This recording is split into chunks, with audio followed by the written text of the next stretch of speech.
રાજકોટની વાત કરીએ તો રાજકોટમાં કોંગ્રેસના ઉમેદવાર ગોવાળિયો બન્યા છે। રાજકોટથી આ મહત્વના સમાચાર સામે આવ્યા છે, જ્યાં ચૂંટણી સભામાં નેતાજી ગોવાળિયો બની આવ્યા છે। પરેશ ધાનાણીની ચૂંટણી પ્રચારની અનોખી સ્ટાઇલ જોવા મળી રહી છે। મતદાતાઓને રીઝવવા નેતાઓના અવનવા રૂપ જોવા મળ્યા છે।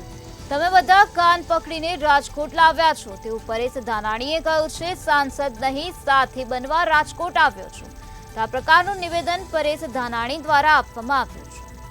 તો ચૂંટણી સભામાં નેતાજી ગોવાળિયો બનીને આવ્યા છે। પરેશ ધાનાણીની ચૂંટણી પ્રચારની આ પ્રકારની અનોખી રીત જોવા મળી રહી છે। મતદાતાઓને રીઝવવા નેતાઓના અવનવા સ્વરૂપ જોવા મળી રહ્યા છે। ત્યારે પરેશ ધાનાણીએ કહ્યું, તમે બધા કાન પકડીને રાજકોટ લાવ્યા છો, સાંસદ નહીં સાથી બનવા માટે હું રાજકોટ આવ્યો છું।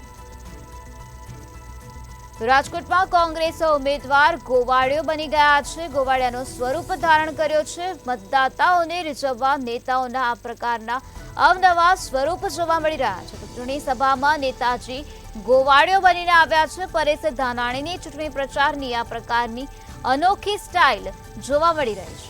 ત્યારે પરેશ ધાનાણીએ કહ્યું કે સાંસદ નહીં સાથી બનવા માટે હું રાજકોટ આવ્યા છું, તમે બધા કાન પકડીને રાજકોટ લાવ્યા છો।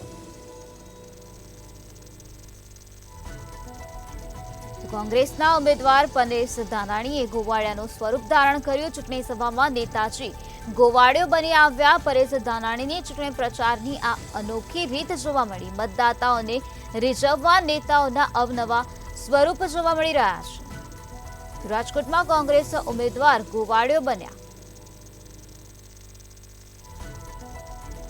તમે બધા કાન પકડીને રાજકોટ લાવ્યા છો તેવું પરેશ ધાનાણીએ કહ્યું। સાંસદ નહીં સાથી બનવા માટે હું રાજકોટ આવ્યો છું તેવી વાત પરેશ ધાનાણી દ્વારા કરવામાં આવી છે। ચૂંટણી સભામાં નેતાજી ગોવાળિયો બનીને આવ્યા છે। પરેશ ધાનાણી ગોવાળિયો બનીને આવ્યા। પરેશ ધાનાણીની ચૂંટણી પ્રચારની આ પ્રકારની અનોખી રીત જોવા મળી છે।